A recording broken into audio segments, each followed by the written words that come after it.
하나님 아버지 감사합니다. 육신의 부모와 육신의 형제들과 친척들을 만나 교제할 수 있는 민족의 명절을 보내고 이 시간 하나님 아버지를 모시고 같은 하나님의 자녀로서 형제와 자매들이 모였습니다. 예비하신 천국의 복들을 내려주시고 각자에게 필요한 은혜를 부어주시기를 원합니다. 그래서 하나님 더 사랑하고 우리 형제자매들을 더 사랑하고 주어진 우리 인생길을 더 힘차게 걸어갈 수 있는 복된 시간과 자리가 되게 해 주옵소서. 예수님 이름으로 기도하옵나이다. 아멘. 여러분은 자기 자신을 지금 아무 것에도 속박된 것이 없는 자유롭다 이렇게 느끼고 또 살아가고 계십니까? 아니면 뭔가가 나를 지금 밧줄처럼 족쇄처럼 얽어매고 있다. 제발 이런 것에서부터 내가 좀 벗어나고 싶고 해방되고 싶다.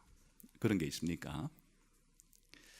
오늘 그리스도 예수 안에 있는 속량이라는 이 말씀에 대해서 함께 생각해 보려고 하는데, 이 속량이라는 말이 바로 그런 뜻입니다.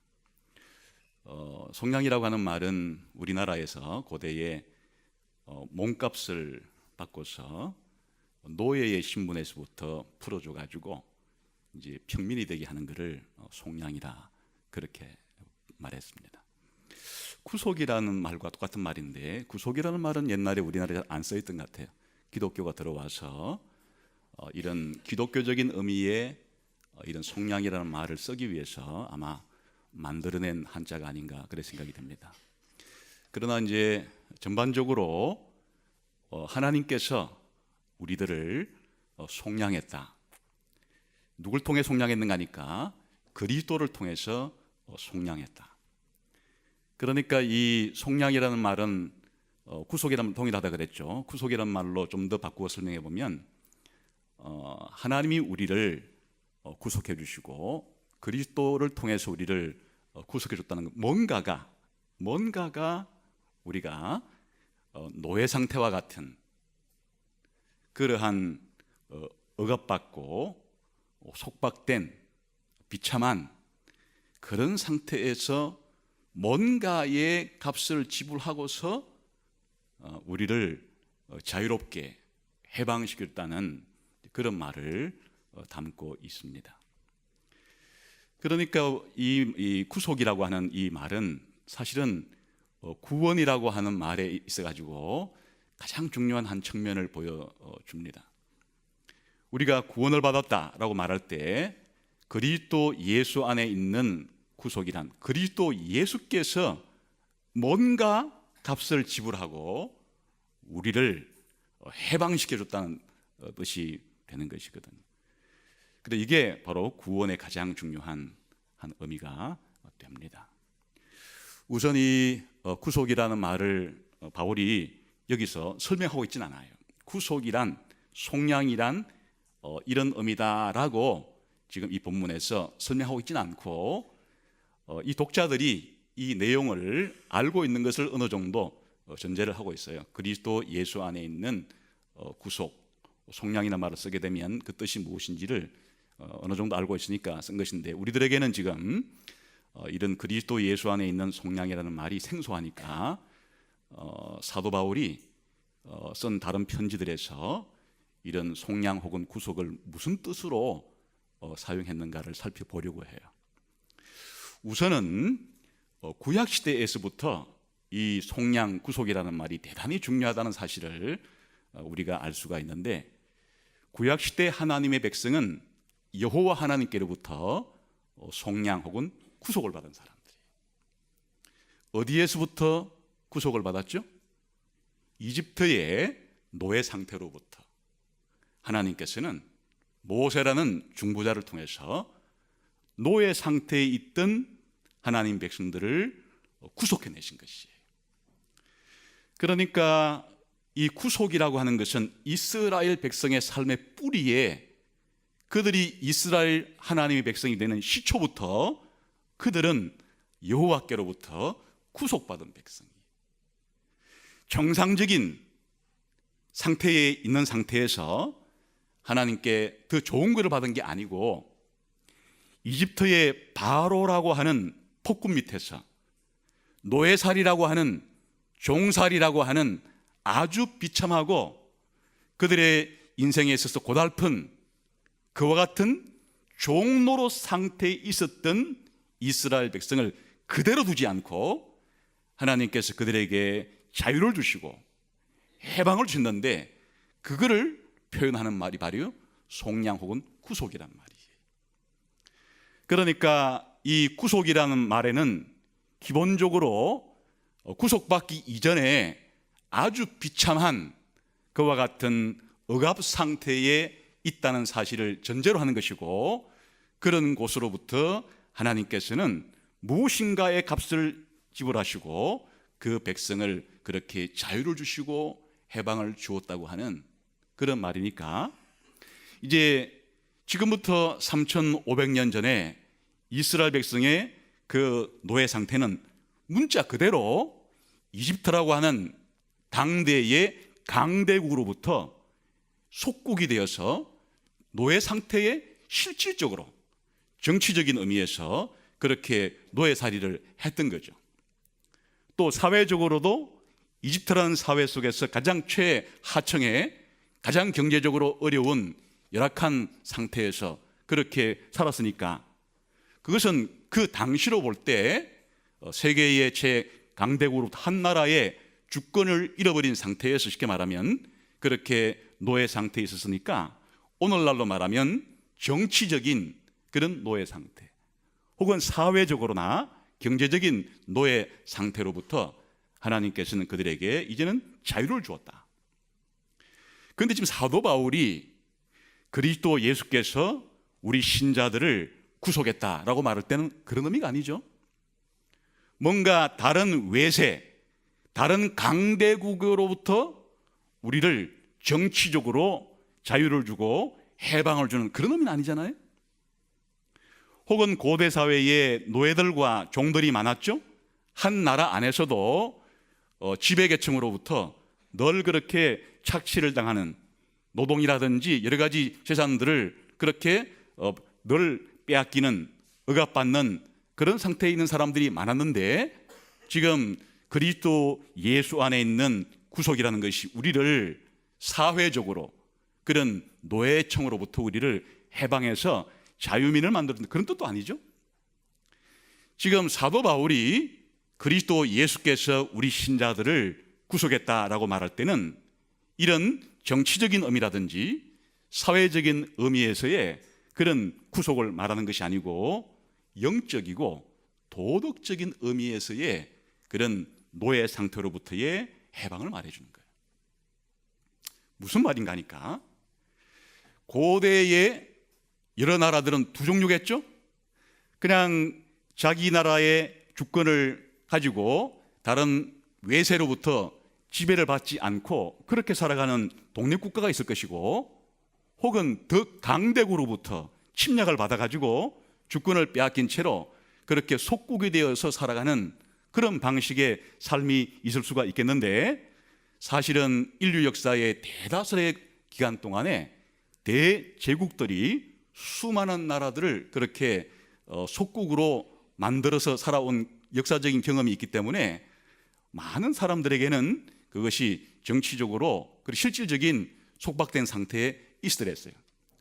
또 고대에는 신분적으로 그렇게 지배층이 아닌 그런 노예층에 해당되는 사람들이 많이 있었기 때문에 그러한 삶들을 경험한 사람들도 많이 있었을 것이에요. 그런데 여기에 사도 바울이 말하는 그리스도 예수 안에서의 구속은 사실은 강대국 사람들로서 다른 나라 사람을 지배하는 사람도 무엇인가에 지금 노예 상태에 있다는 뜻이고 사회적으로 노예를 부리는 그러한 양반층이라든지 지배계급도 사실은 뭔가 노예 상태에 있다는 것을 말해주는 것이에요.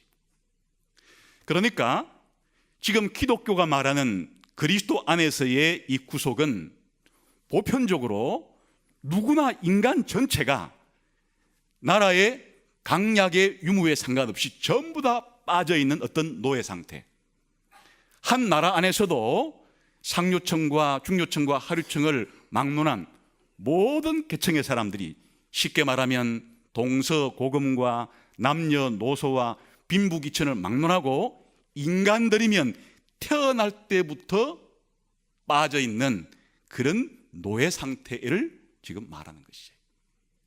그러니까 좀 더 뿌리 깊은 그런 속박과 노예 상태를 말하는 것이, 사실은 이 땅을 살아가는 동안에 정치적으로 다른 나라의 속국이 되어 살아가는 것도 힘든 삶이고, 경제적으로 그렇게 속박받는 것도 어려운 삶이긴 하지만, 기독교에서 말하는 인간의 노예 상태는 그것보다 훨씬 더 깊은, 뿌리 깊은, 누구나 부자든 가난한 사람이든 왕이든 노예든 전체 인간이 이 땅에 태어나는 순간부터 무엇인가의 노예 상태에 태어나고 종노릇한 상태에 태어나기 때문에 이와 같은 상태에서부터 해방되고 벗어나는 것이 인간의 근본적인 그런 자유이고 해방이라는 것을 말해주는 것이 그리스도 안에서의 속량 혹은 구속이라는 말이에요. 그러니까 불신자들은 기독교인들이 생각하는 이런 속량에 대한 생각은 아예 없죠. 불신자들이 생각하는 그냥 노예 상태란 정치적이거나 사회적인 그런 상태에서의 노예 생활을 생각하기 때문에, 강대국 사람들은 자기들이 자유롭다 생각할 것이고, 또 지배계층에 있는 사람들은 자기들이 자유롭다고 생각하지만, 기독교, 지금 사도 바울이 말하는 이와 같은 구속받아야 될 상태에 있는 노예 상태는 꿈에도 생각하지 못하는 것이에요. 그러나 기독교인이 된다고 하는 것은 무엇인가 하니까, 우리 인간이 단순히 정치적으로나 사회적인 노예 상태만 있는 것이 아니고 영적이고 도덕적인 더 인간에게 뿌리 깊은 그런 노예 상태와 종노릇의 상태가 있어서 이것으로부터 해방을 받아야 된다고 하는 그런 생각을 가진 사람들을 기독교인이라 그래 말하는 것입니다. 여러분들은 지금 여러분을 올가매고 있는 그런 밧줄이 있다면 뭐라고 생각하세요? 내 몸이 아프기 때문에, 내가 몸이 아픈 것이 늘 나에게는 밧줄처럼 나를 올가매고 있으니까 제발 좀 이 아픈 상태에서부터 내가 좀 벗어났으면 좋겠다. 아니면 어떻게 살다 보니까 빛을 많이 지신 분들은 늘 빛이 무거운 돌덩이처럼 자기 어깨를 짓누르고 있으니까, 내가 가장 억압받는 것은 이 빛만 없으면 좋겠다. 빛이 나에게 밧줄처럼 혹은 감옥처럼 느껴지는 무슨 빛으로부터 해방됐으면 좋겠다. 그런 분이 있을 수 있겠죠. 그런데 지금 사도 바울이 말하는 그리스도 안에서의 속량은 그런 차원 정도로 고통하는 것이 아니고, 자신에게 더 깊은 차원의 그런 억압과 노예 상태가 있어서 이것으로부터 그리스도께서 나를 해방시켜 주실 것을 그렇게 기대하는 사람들이 바로 기독교인이라, 그런 말이에요. 그래서 사도 바울이 쓴 다른 편지들을 통해서 어떤 상태로부터의 해방을 구속이라고 말하는가 하는 것을 살펴보면 좋겠어요. 우선 한번 갈라디아서 3장 13절을 보겠습니다.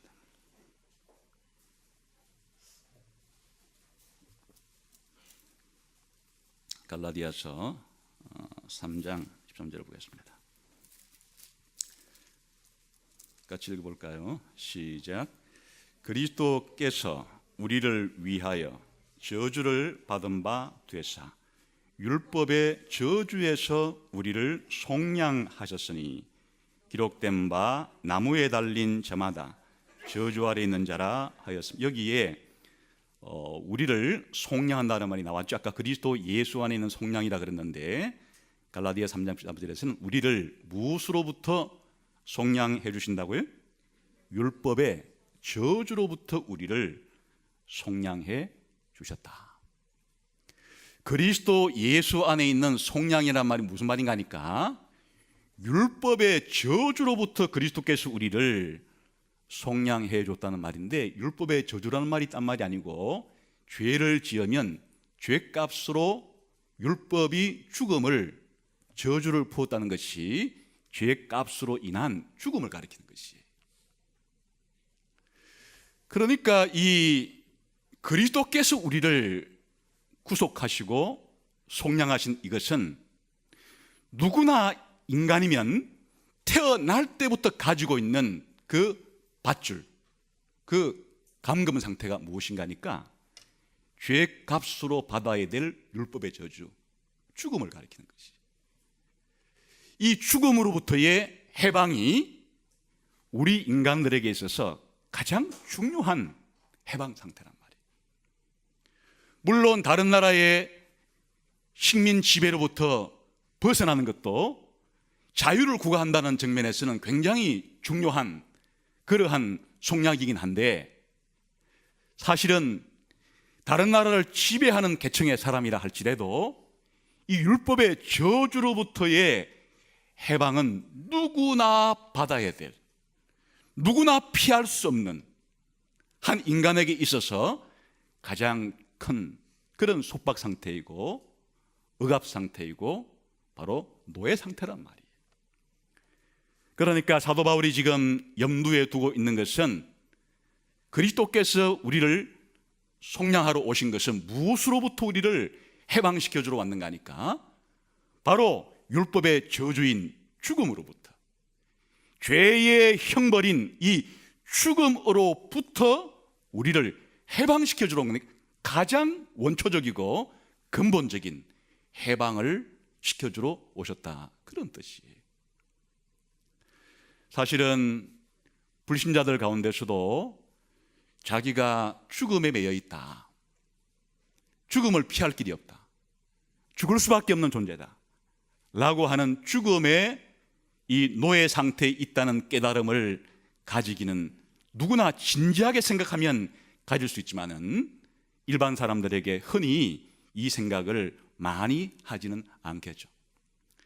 그러나 인간이란 무엇인가를 진지하게 생각해 보면 비록 다른 나라에 끌려가지는 않았어도, 자기가 가난에 찌들지는 않았어도 죽음을 피할 수는 없는, 죽음의 한계 아래에 있는, 죽음이라는 감옥 속에 있는 자신이 어찌할 수 없는 이 죽음으로부터의 어떻게 내가 벗어날 수가 있을까 하는 이것이 제대로 된 인간이라면 자신을 옭아매고 있는 것 가운데 가장 강력한 밧줄이고 가장 강력한 그런 노예 상태임에 분명해요. 기독교가 말하는 구속은 이런 상태에서부터 우리를 해방시켜주는, 죽음의 저주로부터 우리를 해방시켜주러 오신 것이 바로 그리스도시다, 그런 말이기도 하는 것이. 두 번째, 우리를 속량한다는 말은, 구속한다는 말은 이것만 가지고 하는 말은 아니에요. 다른 의미가 있는데 우리 다른 구절을 보겠습니다. 디도서 2장 14절을 한번 보겠습니다.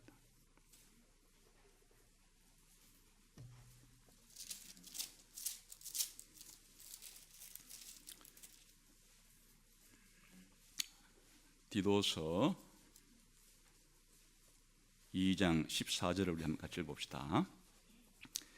시작. 그가 우리를 대신하여 자신을 주심은 모든 불법에서 우리를 속량하시고 우리를 깨끗하게 하사 선한 일을 열심히 하는 자기 백성이 되게 하려 하심. 여기에 무엇으로부터 우리를 속량하러 오셨는지를 기록해놨죠. 그리스도께서 우리를 속량하러 오셨는데, 구속하러 오셨는데 무엇으로부터요? 모든 불법으로부터 우리를 해방시켜주러 오셨다. 여기 불법이라고 하는 것은 조금 앞에 보게 되면 무슨 말인지가 12절부터 읽어보면 알 수 있어요. 12절 읽어볼까요? 시작. 우리를 양육하시되 경건하지 않은 것과 이 세상 정욕을 다 버리고, 여기에 불법이라고 하는 것은 우리 인간들이 가지고 있는 경건하지 않음과 이 세상 정욕 같은 이런 것으로부터 우리를 해방시켜 주러 왔다는 뜻이에요. 이것은 다른 말로 말하면 우리 인간들이 태어나면서부터 단순히 죽어야만 되는 죽음의 노예일 뿐 아니라 우리 인간성 자체가 우리로 하여금 경건하지 않게 만들고 각종 정욕으로서 우리들을 욕심을 부리게 만들어서 우리로 하여금 자꾸만 불의를 하게 하는, 죄를 짓게 하는 이 강력한 죄의 세력으로부터 우리를 해방시켜 주러 왔다는 말이에요. 그것을 사도 바울은 다른 성경에서는 육신이라 부르기도 하고, 오늘날 우리가 알기 쉬운 말로 말하면 우리 자신의 욕망으로부터, 욕심으로부터 우리를 해방시켜 줘 왔다, 그런 뜻이에요.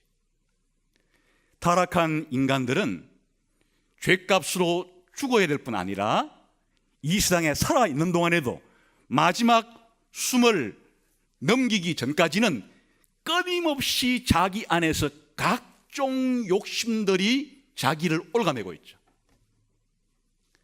아무리 권세가 있고 아무리 지식이 많고 이 땅에서 온갖 것들을 다 소유한 사람이라 할지라도 자기 안에 있는 이 욕심, 욕망으로부터 자유로운 사람은 없어요.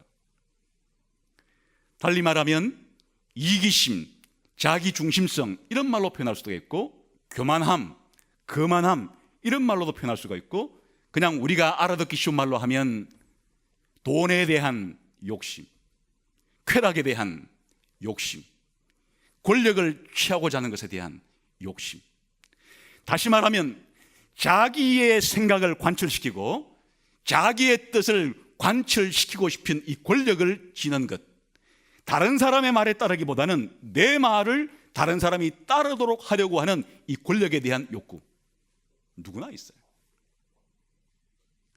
한 집안에서 남편과 아내 사이에 날마다 벌어지는 쟁탈전이 바로 이 권력 욕구예요. 아내는 남편을 자기 뜻대로 움직이게 하고 싶고, 남편은 아내의 손아귀에서 벗어나가지고 어떻게 보면 다시 아내를 자기 뜻대로 그렇게 행동하게 만들고 싶고, 부모와 자식 간에도 이 권력 욕구라는 것 자체가 힘에 대한 의지, 힘에 대한 욕구라는 것 자체가 누구에게나 있는 그런 욕구예요. 초등학교 때 줄반장에 나가고 싶은 그 생각부터 해가지고 끊임없이 자기가 누군가의 지배를 받기보다는 누군가를 자기 의지대로 그렇게 움직이게 쉽게 하는 데는 이 본능 자체가 우리들에게 권력욕이라고 부르는 것이. 혹은 누구나 이 땅에 살아갈 때 경제적으로 윤택하기를 바라기 때문에 부자이든 가난한 사람이든 돈에 대한 욕심이 없는 사람은 없어요. 부자는 돈이 많으니까 돈에 대한 욕심이 없다고 생각할지 모르지만, 돈이 많으면 많은 대로 더 가지고 싶고, 없는 사람은 아예 포기할 거라 생각하지만 기회만 있으면 언제든지 돈을 벌고자 하기 때문에 이 물욕이라고 부르는 이 돈에 대한 욕심은 이 땅에 태어난 모든 사람들을 노예처럼 종처럼 사로잡는 강력한 힘이에요. 그러니까 모든 불법으로부터 우리를 그렇게 속량한다고 하는 것은 죽고 나서의 문제가 아니라 이 땅에 태어나서부터 죽을 때까지 매일매일 자기 속에서 자기를 이렇게 불법으로 몰아가는, 경건치 않게 몰아가고 욕심대로 살도록 몰아가고, 이 땅에서 물욕과 권력욕과 쾌락을 추구하게 만들어서 그렇게 우리들로 하여금 그런 것들을 쫓아서 살아가게 만든 이 힘으로부터 자유로운 사람은 한 사람도 없어요. 황제로부터 황제의 집안에 있는 종에 이르기까지 지금 자신이 처해 있는 위치가 달랄 뿐이지 이와 같은 욕망 덩어리라는 사실에서는 하등의 차이거든. 이것이 바로 불법으로부터 우리를 속량하러, 구속하러 그리스도께서 오셨다, 그런 말이에요. 다른 구절을 하나 봅시다. 갈라디아서 조금 더 넘겨서 4장, 갈라디아서 4장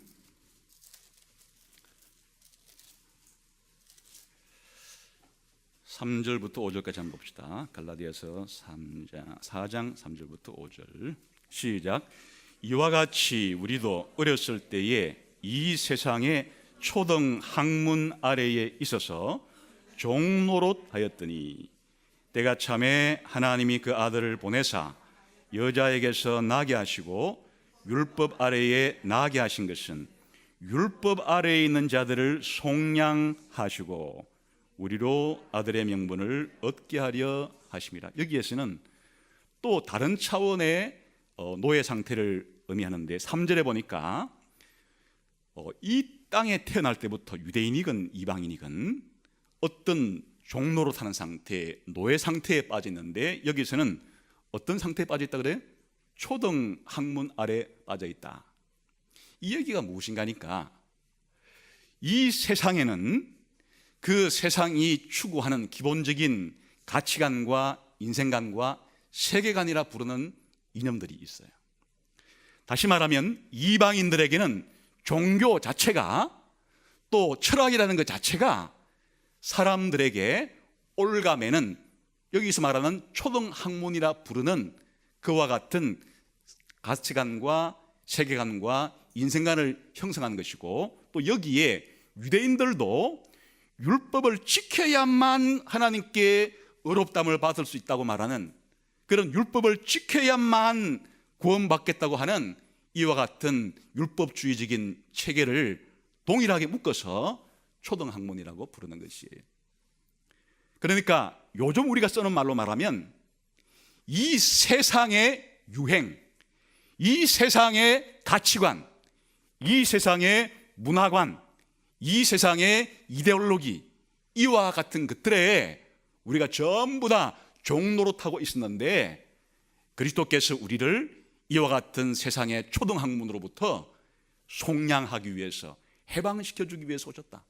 지금 유대인에게는 그것이 율법 아래에서 율법을 행함으로써 구원을 받고자 하는 그런 율법주의적인 세계관이지만 다른 이방인들에게도 동일하게 자신들이 믿고 있는 그런 종교와 철학적인 사상을 여기서는 우리가 종노릇하고 있는 초등학문이라 표현하고 있는 것이. 다시 말하면 사람들은 이 세상에 태어날 때부터 자기 안에 있는 육체의 그런 악한 욕망만이 아니라 자기 바깥에 살고 있는 이 세상 사람들 전체가 무엇인가 하나님께 도달할 수 없도록 만드는 그와 같은 문화가 있다는 얘기예요. 거기에서부터 벗어날 수가 없다는 얘기예요. 예를 들면 인도에 태어나게 되면 힌두교로 가는 이 초등학문에서 벗어날 길이 없어요. 또 인도 일부 지역에 태어나서 불교를 믿는 그와 같은 지역에서 태어나게 되면 태어날 때부터 불교가 가르치는 그 세상의 가치관과 세계관으로부터 벗어날 길이 없어요. 중국 같은 곳에서 유교라고 하는 그와 같은 문명권에서 태어나게 되면 태어날 때부터 공자와 맹자와를 배워서 유교적인 가치관에 따라서 살 수밖에 없고, 공산주의가 지배한 나라에 태어난 사람은 공산주의가 그렇게 가르치고 전파하는 그와 같은 공산주의적인 세계관에 입각해서 살아갈 수밖에 없고, 자본주의 안에 태어나는 사람들은 자본주의가 가르치는 자본주의적인 원리에 따라서 그렇게 매일매일 사고할 수밖에 없는, 인간이 대단히 자유로운 존재에서 이 세상에 어떤 시대에 태어나건 어떤 문화에 태어나건 그 시대가 가지고 있는 이와 같은 종교라든지 철학이라든지 이데올로기로부터 자유로운 것이 아니라 별 수 없이 인간은 자신이 태어난 시대의 아들이자 자신이 태어난 지역의 아들이기도 한 거예요. 18세기에 태어나게 되면 18세기의 그 사고방식을 벗어나기 힘들어요. 대한민국이라는 곳에 20세기에 태어나게 되면 20세기의 이 가치관에 벗어나기 힘들어요. 사람들은 자기가 태어난 지역의 그런 문화와 자기가 태어난 지역의 그런 사회의 제도와 구조에서부터 사실은 벗어날 길이 없고, 그곳에 마치 종로로 타듯이 그렇게 살아갈 수밖에 없다, 그런 뜻이에요.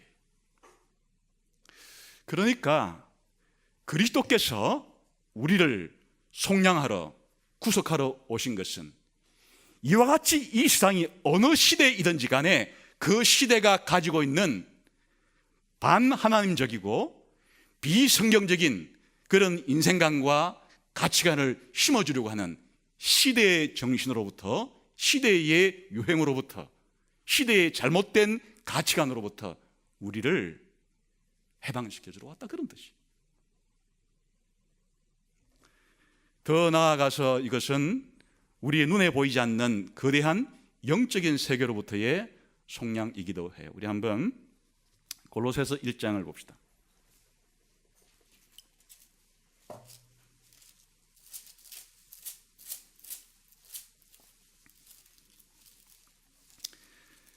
골로새서 1장 13절 14절 읽어봅시다. 시작. 그가 우리를 흑암의 권세에서 건져내사 그의 사랑의 아들의 나라로 옮기셨으니 그 아들 안에서 우리가 속량 곧 죄사함을 얻었도다. 기본적으로 이 죄로부터의 속량을 의미하는 거지만 13절에 보게 되면 단순한 개인적인 차원을 넘어서서 거대한 영적인 세계에 있다는 걸 알 수 있어요. 우리가 예수님께로부터 해방되기 전에 우리 모두는 누구의 지배와 권세 아래 있었다고 말하는 거 아닙니까? 흑암의 권세 아래 있었다. 그런데 우리를 흑암의 권세에서부터 하나님의 사랑하는 아들의 나라로 옮겼다. 이 이야기는 우리가 예수 믿기 이전에 태어날 때부터 모든 인간들은 누구의 나라에서 태어나서 누구의 통치 아래에 있다는 뜻인가요? 사단의 나라에서 태어나서 사단의 지배와 권세 아래에서 있다, 그런 뜻이에요. 일반 사람들은 알 수 없는 일이에요. 그러나 하나님께서 성경을 통해서 가르쳐 주는 바는 아담이 사단의 유혹에 넘어가서 사단의 말에 순종한 이후부터 인생들은 이 땅에 태어날 때부터 사단이 통치하는 사단의 지배하에 그렇게 태어나게 된다. 구속이라는 것은 이와 같은 사단의 통치로부터 우리를 해방시켜서 하나님 나라로 옮겨주는 것이기 때문에 바로 이 거대한 우리 눈에 보이지 않는 잘 깨달을 수 없는 인간을 어떤 면에서 능가하는 그와 같은 악한 세력으로부터, 이 악한 세력을 성경은 사단이라고 하고 또 귀신이라고 부르는데, 이런 세력으로부터 우리를 자유케 하고 해방시켜주러 그리스도께서 오셨다. 이것이 그리스도 안에 있는 속량이란 말이에요. 그리스도께서 우리를 해방시켜주러 오신 해방자이신데 무엇으로부터 우리를 해방시켜주러 오셨는가? 이와 같이 죄 아래에 있어서 죄값으로 죽어야 될 영원한 죽음과 지옥이라고 하는 이와 같은 죽음의 저주로부터 우리를 해방시켜주기 위해서, 살아있는 동안에 끊임없는 욕심으로부터 시달리고 욕심대로 행할 수밖에 없도록 늘 우리를 왕처럼, 우리를 종처럼 그렇게 부리는 강력한 우리 안에 있는 육체의 소욕으로부터, 우리가 살고 있는 시대와 문화의 이와 같은 정신으로부터, 그리고 우리가 잘 알지 못하는 사이에 거대한 사단의 지배로부터 우리를 해방시켜주기 위해서 그리스도께서 오신 해방자이시다. 그리스도께서 구속자라는 말은 이와 같은 의미를 포함하는 것이에요. 그런데 이 속량 구속이라는 말은 이렇게 해방을 시키되 그냥 해방시켜주는 것이 아니고 해방을 시킬 만한 값을 지불하고서야 그렇게 노예를 감금된 상태에 있는 죄수를 풀어주듯이 바로 그리스도께서 우리를 이와 같이 해방시켜주기 위해서 그리스도께서 치루신 이 속전이 있는데 그것이 뭔가 한번 에베소서 1장 7절을 봅시다.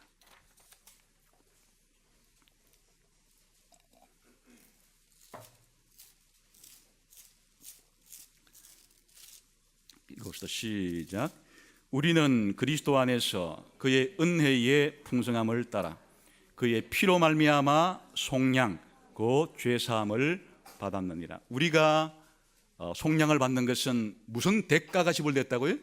그리스도의 피, 그리스도의 죽음이라고 하는 대가를 지불하고서 우리를 해방시켰다는 말이에요. 그러니까 우리가 이렇게 해방되고 자유를 얻는 데는 엄청난 대가가 지불됐는데, 그것은 바로 예수 그리스도의 죽음이라고 하는 예수 그리스도의 피값을 지불하고서야 우리가 이와 같은 노예 상태로부터 해방될 수 있다. 그러면 이렇게 그리스도께서 우리를 구속해 준 사람들은 어떤 자세로 삶을 살아야 되는 것인가? 우리 한번 고린도전서 한번 보겠습니다. 6장 19절부터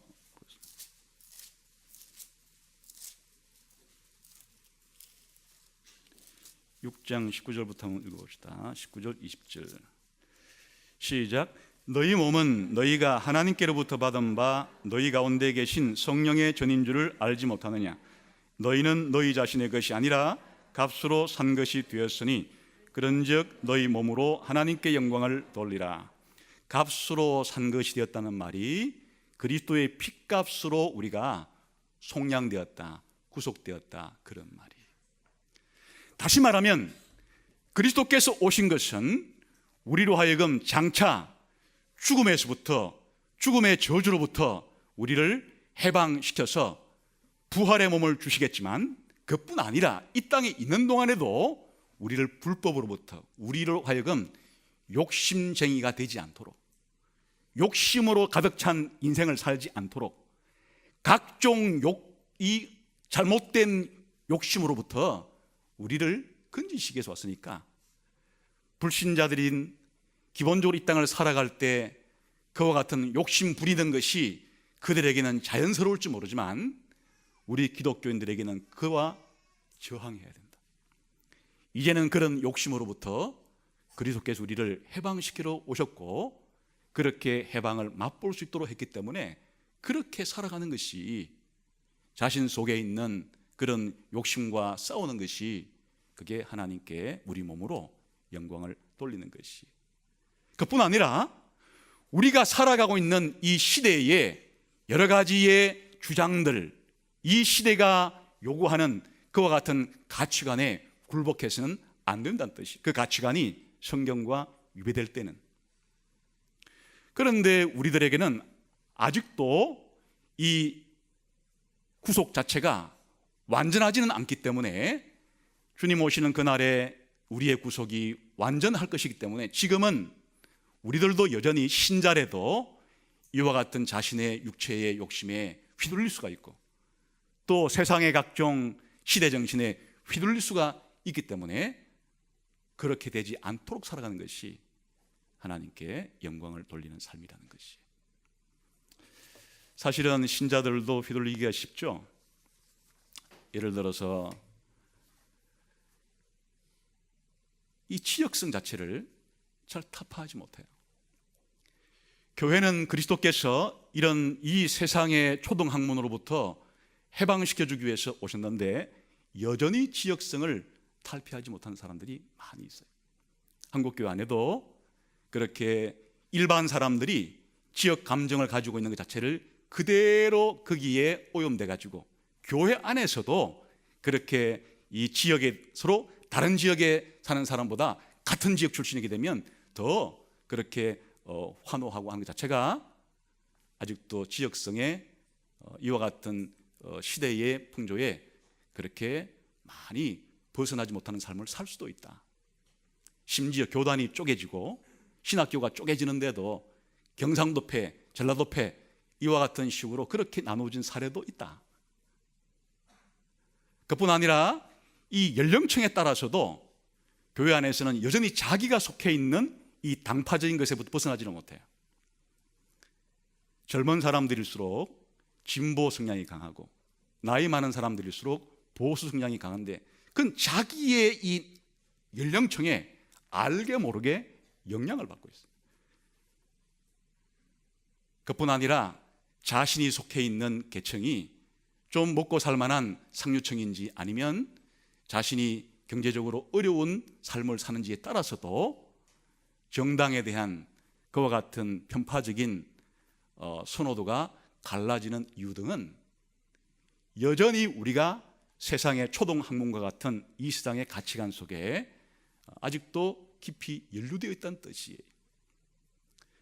그러니까 그리스도께서 우리를 구속하러 왔다는 얘기는 이 세상에서의 삶은 상관이 없고 죽고 난 다음에 지옥까지 안 간다는 뜻일 뿐 아니라, 그것은 기본으로 하는 것이지만 이 땅에 살아가는 동안에도 우리를 육체의 욕심으로부터, 세상의 가치관으로부터 그렇게 해방시켜주러 오셨기 때문에, 그리스도께서 구속자라는 것은, 해방자라는 것은 나의 매일매일의 삶에 영향을 미치고 있다. 그런데 한 가지 마지막으로 우리가 다시 한번 확인할 것은, 이와 같은 우리의 구속이 완성될 때가 있기 때문에 그때까지 우리가 기다린다 있는 것. 우리 마지막으로 에베소서 4장 30절 한번 보겠습니다.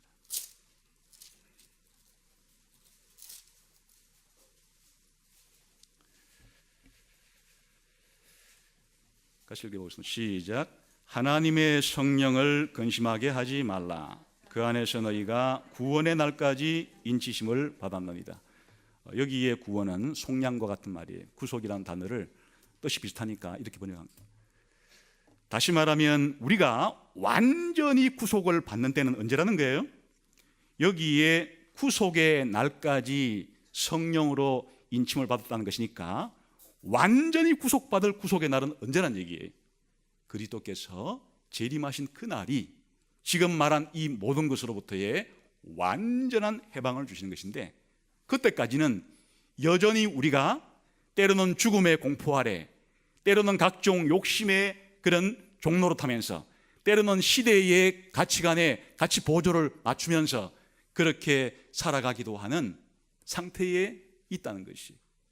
그런데 거기에 완전히 빨려 들어가지 않도록 하나님께서는 성령님을 보내주어서 구속의 날까지 우리를 안전하게 보호해 주신다, 그런 말이에요. 그래서 우리들은 현재 그리스도 안에 있는 속량을 통해서, 구속을 통해서 현재적으로도 이런 상태에서부터 어느 정도 벗어난 삶이 기독교인의 삶이기도 하지만, 이와 같이 완전히 해방될 해방의 날은 그리스도께서 다시 오셔서 이 구속을 완성시켜 줄 날이 있다는 것을 알고, 해방을 맛본 사람이긴 하지만 완전한 해방이 올 때까지 분투하면서 기다리면서 그렇게 살아가야 될 사람이기도 하다. 이것이 그리스도 예수 안에 있는 속량이란 말입니다. 하나님께서 우리를 이렇게 구원시켜 줄 수 있는 것은 그리스도께서 자신의 핏값과 목숨을 통해서, 자기의 죽음을 통해서 저와 여러분들을 그렇게 해방시켜 주었습니다. 구속시켜 주었습니다. 또 앞으로 완전한 구속을 주실 것입니다. 이것이 여러분들이 이 세상을 살아갈 때 여러분이 누구인지, 그리스도께서 여러분에게 무엇을 주시려고 오셨는지에 대해서 다시 한번 생각해 보면서, 예수님은 나의 구속주라는 말은 예수님은 나의 해방자이시다. 나에게 해방을 주시러 오신 예수님의 은혜에 감격하면서 그 해방을 누려가면서 살아가는 여러분 되시기를 주님의 이름으로 축원합니다. 기도하겠습니다. 우리에게 구속을 주신 예수 그리스도의 그 놀라운 은혜와 사랑에 감사하면서 또 구속받은 사람답게 살아가기를 다시 한번 다짐하면서 우리로 하여금 이렇게 살아갈 수 있는 힘을 달라고 다 같이 통성같이 한번 기도하겠습니다. 하나님 아버지, 우리가 어떤 형편과 처지에 있는 존재들이었는지,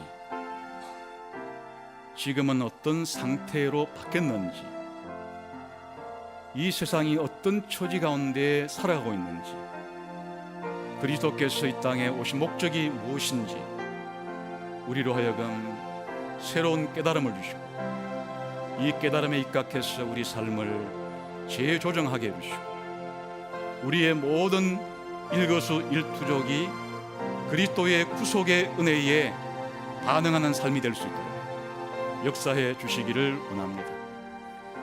여전히 이 세상 사람들이 추구하는 눈에 보이는 것으로부터의 자유와 해방이 아니라 우리를 올라가매고 있는 더 뿌리 깊고 근본적인 속박으로부터의 이와 같은 해방과 자유에 대해서 주님이 주시는 은총으로 누리게 해주시고 또 이 누림이 더욱더 풍성해지게 해주시고 완전한 해방의 날을 갈구하고 간구하며 기다릴 수 있는 저희가 되게 해 주옵소서.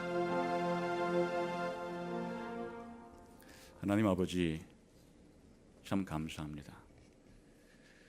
우리가 태어날 때부터 어떤 노예 상태에 있게 되었는지를 다시 한번 하나님 말씀을 통해서 일깨워 주시고 우리 자신만이 아니라 현재 세상이 처해 있는 상태에 대해서 하나님의 관점을 가지고 볼 수 있도록 다시 한번 말씀해 주신 것을 감사합니다.